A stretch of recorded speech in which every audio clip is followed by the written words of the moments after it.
Nitwa Jean Paul Habumuremyi, ndi umukristo barurirwa i Nyarugenge muri ADPR. Ndagira ngo dusome ijambo ry'Imana mu butumwa bwiza ko bwanditswe na Luka mu bice 22. Ndasoma mpereye ku murongo wa 39 ngeze ku murongo wa 44. Ubutumwa bwiza ko bwanditswe na Luka bice 22 murongo wa 39 kugeza ku murongo wa 44. Ndagira ngo dusome. Arasohoka ajya ku musozi wa Elayono nkuko yamenyereye, abigishwa be baramukurikira. Agezeyo arababwira ati, nimusenge kugira ngo mutajya mu moshya.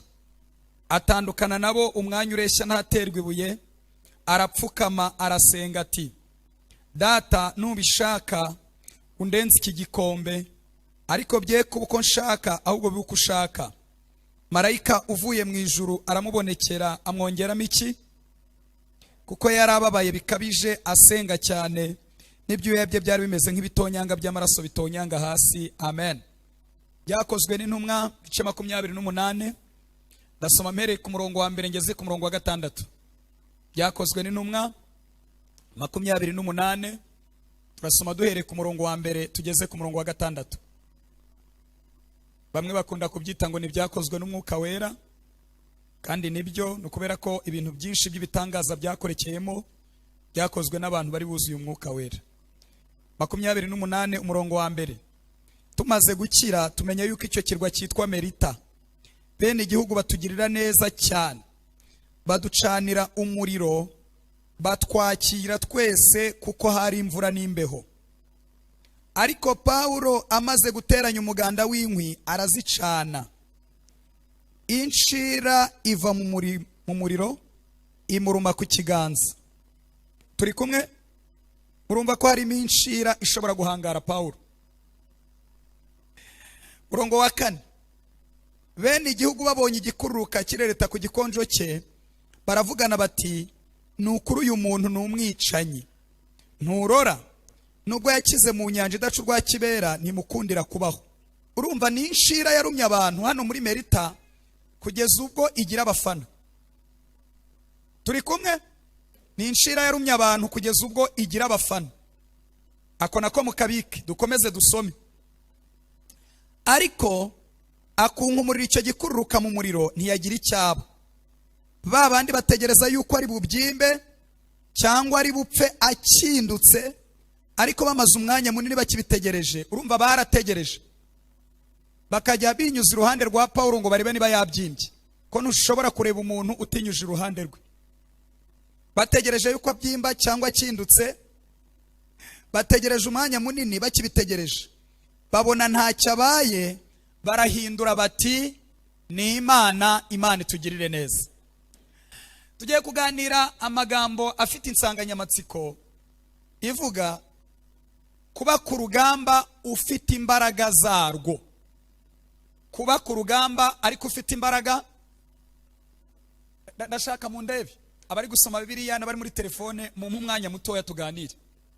Kuba ku rugamba ufite imbaraga zarwo.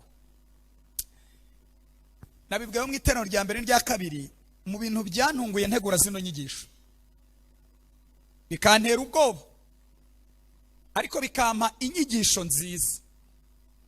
Iyo umukristo abaye ku rugamba adafite imbaraga zarwo, ahakorera amarorerwa. Tongera nsubiremo. Iyo umukobwa, umusore, umubapa, umubyeyi, titire bakwiti yariyo yose, upfa kuba witwa umukristo. Twese tubihuriyeho. Iyo abaye ku rugamba urwo ari rwo rwose adafite imbaraga zarwo, birangira hakoreye amarorerwa. Tutagendeye ku byo yaba yarabwiye Yesu bihereranye, cyangwa mu ndahiro n'imihigo yaba yaramuhigiye, bari hahandi ari muri bya bibazo. Iyo adafite imbaraga z'urugamba ari kurwana, birangira hakoreye amarorerwa. Twasomye Bibiliya mu nkurikire. Abigishwa ba Yesu avuganye nabo ibintu bikomeye. Yarabanje arababwira ngo nitegereje imbere, mbona hari ibintu bigiye kuba, kandi muri ibyo bintu Satani yabasabye ngo abagosore. Murankurikiye? ageze kuri Petero aramubwira ngo ariko weho nagusabiye ngo ukomere, kwizera kwawe gukomere, ngo numara gukomera ubone uko ukomeza abandi. Icyo bita reaction mu gifaransa cyangwa uburyo bitwaye nyuma yuko Yesu abahaye ubutumwa bw'ibiri imbere byarantangaje. Bahise bamwirariraho baramubwira ati twebwe ushobora kutatuza, uretse no gukubitwa uri kuvuga ko bizakubaho, twiteguye no kujyana nawe mumva. Twebwe turi abagabo bahagararana nawe tukajyana nawe mumva. Yesu arabagerageza gato arababwira ngo ufite imyambaro ayigurisha gura inkota. Petero amubwira ati ebyiri ngenda zigendana, ndaza kukurwana, niba utarunze uramenya, niba utanze uragira gute. Yesu arangije yabahaye ubutumwa cyangwa amakuru y'ibigiye kuba, bamwirariyeho ariko ntiyabareka, abajyana mu ruganda rucura imbaraga zatuma bahagarara neza ku rugamba. Arabazamukana, azamukana abana babiri b'inkuba, Boanerges, Yakobo na Yohana, azamukana na Simoni. Abagezezeyo nibwo bwa mbere muzasome muri Bibiliya Yesu yarabahase gusenga kandi azi neza ko bananiwe. Abasiga ngo umwanya muto ahantu watera ibuye, arababwira ngo mwabaye maso mugasenga. Yongera bisubiramo, mube maso musenge mutajya mu moshya. Petero akajya amubwira ati genda usenge, ibitotsi bimereye nabi. Ndashaka kubabwira ijambo nabwiye abandi mu yandi materaniro. Iyi Imana ihatiriza umuntu imubwira ngo nasenga, ukayisobanurira kunaniwe, ukayibwira kuri busy, ikaguhata ikakubwira ngo senga. Muzi impamvu? Ibizi neza ko hari icyo ugiye guhura nacyo inyuma y'ibyo bihe by'amasengesho, utakoresha izindi mbaraga keretse izo wavanye mu masengesho. Iyo udasenze ukora amarorerwa. Bibiliya iravuga ngo Yesu arongera aragaruka. Natangaye kandi ndashaka kubibaza abaririmbyi, nabonye hari abaririmbyi bakuru, ndashaka kubabwira hano mu Gatenga, nanjye mbyibwira n'abandi bavuga ubutumwa muri mwiteraniro. Nibajije ikibazo, ibitotsi bifata abantu Yesu akabakangura inshuro 3 muzi n'ijwi rye bakamunanira, turi ku rwego rwo gukangura abantu basinzira ibi bitotsi? Ni umukoro mbahaye mu butekereza. Natangaye. Bwa mbere aragarutse, mube maso musenga. Petero amubwira ati kibigende ndumva ndemerewe. Arakomeza arasinzira. Yesu aragenda, agaruka bwa kabiri, bwa gatatu agiye mu masengesho akumva wapi ntago bari kumwe nawe, arongera aragaruka arababwira ati nababwiye ngo mukanguke mube maso musenge mutagwa mu moshya. Mwumva ikintu gitangaje, ngo abonye bamunaniye ibitotsi bibaye byinshi, arabareka wajya gusenga. Arabareka bagira gute?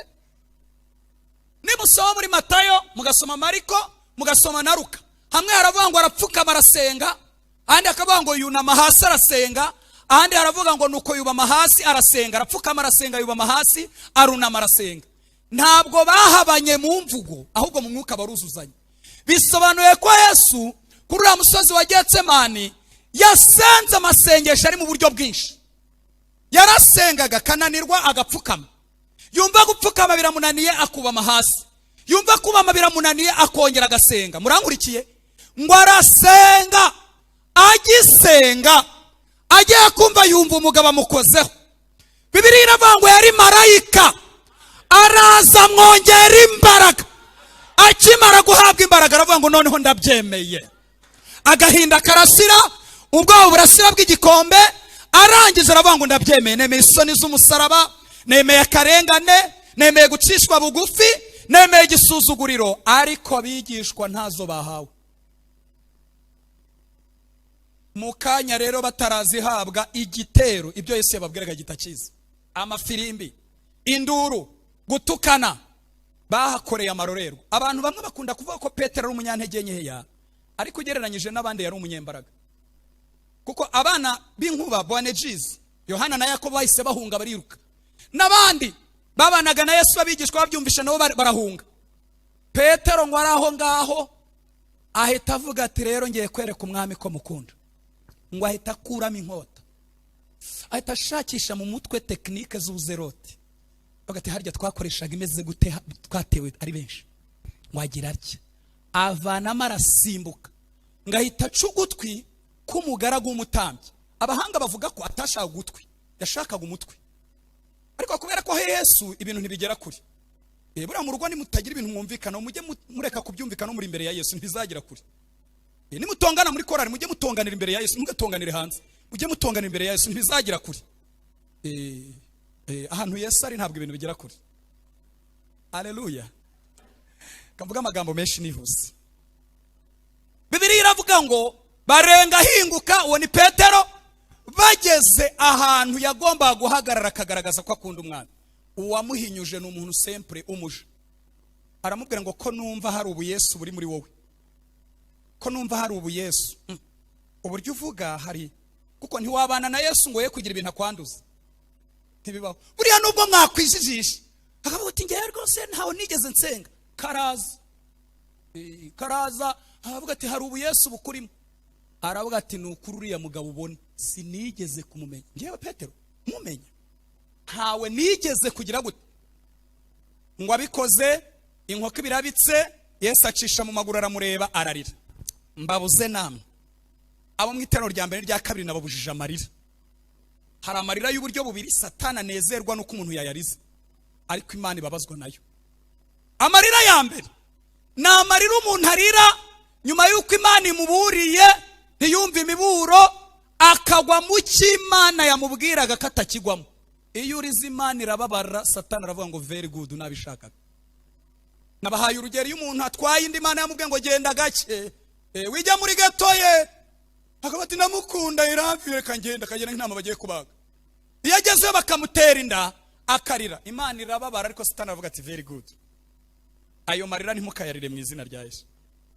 amarira ya kabiri nabujije abantu ni yandi umuntu agira ibibazo akarira ntacyo akora ntacyo bikora kuri Satani ugasanga umuntu abaye harira gusa iyo urize bivuna umutwe bivuna ibitekerezo byangiza umubiri wawe ugomba kurira ariko hari n'icyo ukora ukarira unasenga rira ariko wongera kugira gute nibyo bikanga Satani ariko iyo urize ntacyo ukora Satani aravuga ati nabishakaga n'ubundi kurira Imana imfashe muze kubyumva Yesu ashimwe haleluya haleluya ababigishwa ikosa bakoze rikomeye rimwe mu mpamvu ituma abantu bakorera Imana kandi nta mbaraga z'urugamba bafite nuko utita ku miburo y'Imana ugaterwa utiteguye kutita ku miburo y'iki ndeba hano iyo usomye Bibiliya yose Imana irabizi ko isi atari paradizo ibizi neza ko buri rwego rushya rugira umudayimoni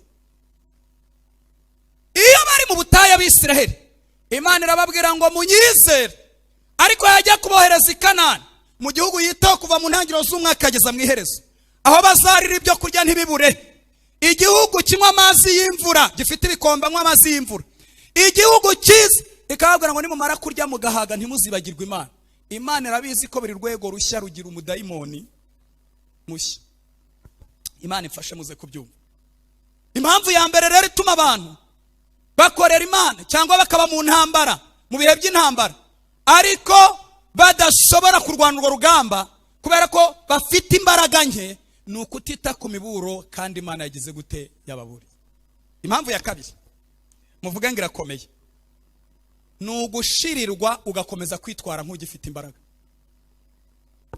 hari abantu bashirirwa kandi mundebe hano babwira ikintu gikomeye ubuzima tubamo n'umurimo w'Imana dukora naho tuwukorera byubatse mu buryo butumaramo imbaraga ikosa rero si ugushirirwa ikosa ni ugushirirwa ariko ntubimenye ko wagize gute bivamo piratage muzabibona umuntu aza kureba atargira umugore cyangwa uri umugabo abadamu nibo bahita bashyuha ati ndi umugore ati Imana imbwiye yuko umwana wawe wa mbere kandi ntawe urabyara Imana imbwiye ko umwana wawe wa mbere agiye kugira ibibazo urumva agahanura ibintu bibi gusa kubera ko azi neza ko twavukiye munsi y'ubutayu bwa Sahara ahantu haba inzara tifoide malaria ababyeyi bavuga nabi noneho kuvuga ibintu bibi ni bene wacu turabisangamo umuntu agahita akanguka ati mw'izina rya Yesu reka mabwire Imana igenekereza itazi ko umuntu ari umugore itazi ko umuntu ari umugabo. Ntabwo ari yo Mana dukorera. Harimo ikibazo cya piratage, kuko abantu benshi bakunda kurwana kwizina kuri titre, nyamara icy'ingenzi cyaragiye igihesha agaciro titre. Nabivuze abaririmbyi bahari, ariko ndavuga nti murakare, mwebwe muri bakuru ntimurakara, ariko bashaka kuba hari abarakaye bazabimbwira buriya. Hari no kuntu usanga mutubyinisha, ariko rimwe na rimwe ugasanga nta buzima burimo. Zamuka noneho tukamara amasaha nk'arindwi. Njye nagiye mu bitaramo bihera saa moya bikageza saa 12 za mu gitondo, ariko abahungu batubyinisha bakaba bari gusoma kuri energy. Icyo cyo narakivumbuye numva kirambabaje. Ndavuga nti twebwe turimo turabyina nta kantu kari mu nda, abahungu barasoma kuri energy. Zamuka. Ariko wabyitegereza ukabona abantu barimo batubyinisha basuzuguwe n'abadayimoni ku rwego rwo hejuru. Babaho ubuzima bw'ibyaha Satani yamaze kubigarurira. Murankurikiye bene data. Ariko abitegereza ukabona ntabwo bamenye yuko batari ku rwego rw'intambara mu Rwanda. Mu ndebe hano mwese mbibabwira, abantu dukunda guhagarara imbere y'abantu, aha ni mu isibaniro ry'intambara, ni muri shadow battle. Uwohereza ukora mvutema ushika uvuga ati ko bitura mutwe, uvuga ati cyari kiguye hariya. Aha ni muri shadow battle, hagomba kuza umuntu uhagaze mu rwego rw'intambara. Iyo haza rero cyane utari ku rwego rw'intambara havana ibintu bibi, umuntu aragukandagira ukagwa. Agendaho turi muri korari buri gihe arankandagira, tagukandagira se waje ahantu batagukandagira. Nta matiku ufite kubera ko utari ku rwego rw'intambara. Aha muzahava imyuka mibi, abantu barayandura. Nta myuka mibi haba, ariko abantu bafite intege nke batera ikabaniga. Aha ni ku rwego rw'intambara, ntabwo ari ahantu ho gupfa gukinishwa. Murankurikiye bene data. Iyo rero umuntu yasiriwe akitwara nk'ufite imbaraga arapirata, arahimbahimba. Njye nakuriye muri ADPR rwose sinjya mpfunyikira abantu, ariko nashatse gupfunyikira napfunyikira. Nzi ukuntu umuntu ajya mu mwuka akirakaza, kaza ukicara nko muri koroda suhuje n'umuntu n'umwe, kajya uzuzwa bakanga uyu mukuru. Habe no gusuhuza perezida wa korari mukanga shato tako. Murumva ndimo ndavuga indimi, ariko nta mwuka wazimpaye. Nukubera ko nabaye muri ADPR menyeranye nabo. Wazihimba rega ukajya unagenekereza. Urebye abagabo bari hano abenshi amatama yabirimo ibiryo, uwo masezerano basigaje nayo kujya Dubai rero. Kandi icyo ukora ubanza kubahindura photocopy. Iyo uri gupirata uri umuhanga ubanza kubahindura photocopy. Ubanza kumubwira uti haguruka, agahaguruka. Tuzamura amaboko 7. Uko azamura amaboko 7 niko ari gutakaza ubwe, agasigara ari photocopy. Kumubibamo rero biroro barabamaze. Yes ashim. Iyo umuntu yatakaje imbaraga agasirirwa akitwara nk'ufite imbaraga, arwana kwizina. Arwana kuki? Muzi impamvu Imana itatwambura amazina? Imana iriyizera. Imana mwahoze muririmba ni Imana yiyizera. Ngira ngo umunsi umwe nzaza kubigisha ukuntu ijuru rikize, ukuntu Imana ikize, ukuntu Imana ari umubosi. Imana izamfashe nzaze mbibigisha. Muzavumburamo ibintu bikomeye namenye muri iyi minsi. Imana iriyizera ku rwego ivuga ngo ni ngewe Uwiteka, nta yindi Imana ibaho uretse njye. Ibyo muvuga nk'Imana ntibibona, na bya bindi byose muvuga ntabyo Imana ibona, iribona. Dukorera Imana yibona. Ahiri irabizi ko ntayibeshyera. Haleluya. Ni Imana yigirira icyizere ku buryo ikohereza ikakubwira ngo nkorera, ukayikorera itohereje umutasi wo kumva ibyo uvuga. Ubiraha irahicaye. Ikintu iri gukora iri kumbwira ngo mwana wanjye nkorera. Kwa kundi mwaririmbaga ntabwo ishinzwe kubaye uvuga iti mukore mwebwe gusa, ibaha imbaraga. Ariko arundi akabohereza, murabwira abantu bangana batyo, yakohereza n'umutasi wumva ibyo muvuga. Abantu ntago bizera, ariko Imana iriyizera. Icya kabiri nshaka kubabwira ku Mana namenye mu minsi yashize, narakimenye mushumba ndota inzozi mbona nsimbuka. Nakimenye gusa, nararyamye bigeze nijoro ndarota ndasimbuka, nisanga nicaye ku gitanda, numva imbaraga nari nuzuye nsinziriye zamfashe, nkajya nikabakaba nkumva zirimo. Cyakora zagiye zishira gake gake, isi nta munoza yarazimaze, ariko narakangutse nkumva ibintu by'ibibaraga. Kubera iki? Muzi impamvu nari namenye ko mu rugamba rwo kumanura satani mu ijuru ntago Imana yahabonetse. Muzi impamvu? Mutazigera muribeshyera ngo yarwanye na satani. Ntago Imana iri ku rwego rwa satani.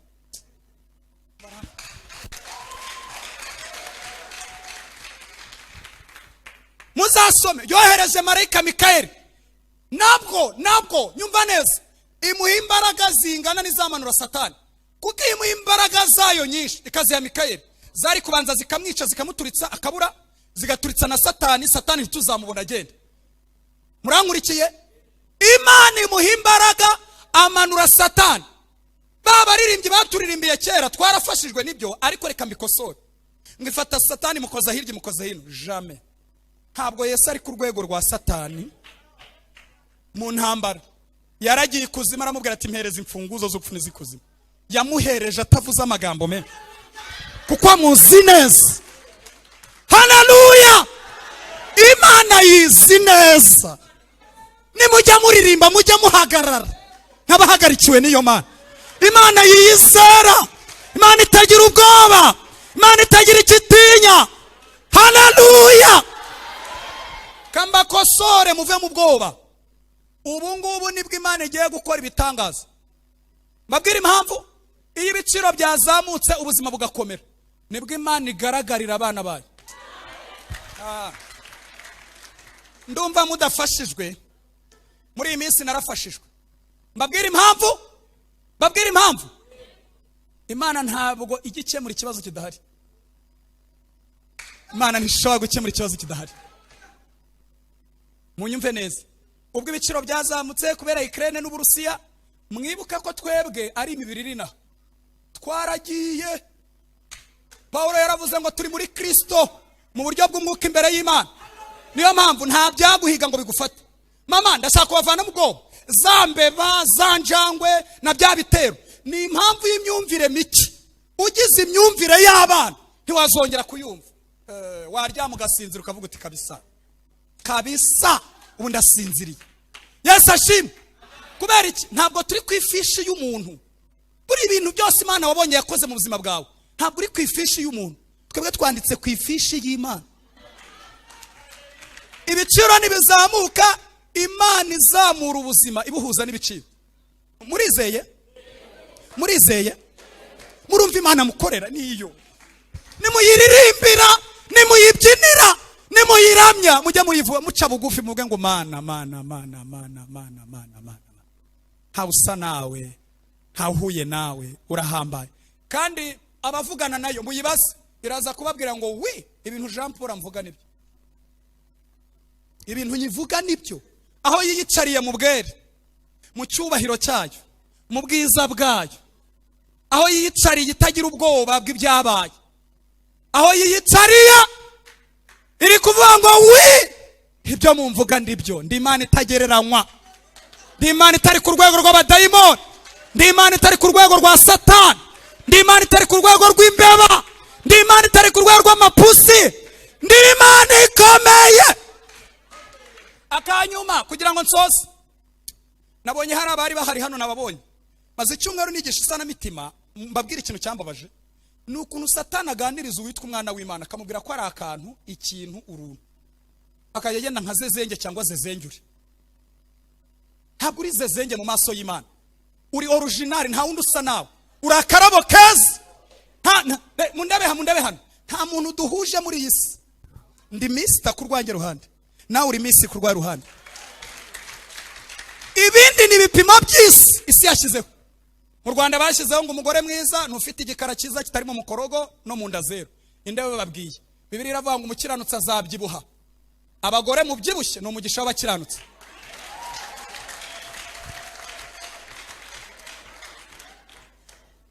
Ko bimeze mugomba kubitahana mukabyizera. Rero ikosa rya mbere abantu bakora riteye ubwoba ni ugushirirwa, barangiza bakitwara nk'abagifite iki. Imana izamfashe nzaze kubigisha ukuntu Imana ikiza. Narabyigishije ndafashwa nkajya ngenda mvuga ariko siko. Kandi nabibabwiye mu iterano rya mbere rya kabiri, hari ibintu biciriritse mu isi y'umwuka. Mundebe hano. Hari ibintu biciriritse, mu biciriritse harimo ibiryo. uzi ko mu ijuru bashobora kwemera ko uburara ariko ntibakwemera ko urara udasenze. Kurya rero biraciriritse. Mwebwe mwafashe ibiciriritse mu bihimbaraga, mwafashe ibiciriritse mu bihereza iki? Abantu bafashe umubiri barawogeza babihereza imbaraga, barawugurisha, banga gutunga ubugingo. Turahambaye twebwe. Mu minsi yashize narasenze mbaza Imana ntariko nkurikije urwego wadushyizeho tukaba abana bawe.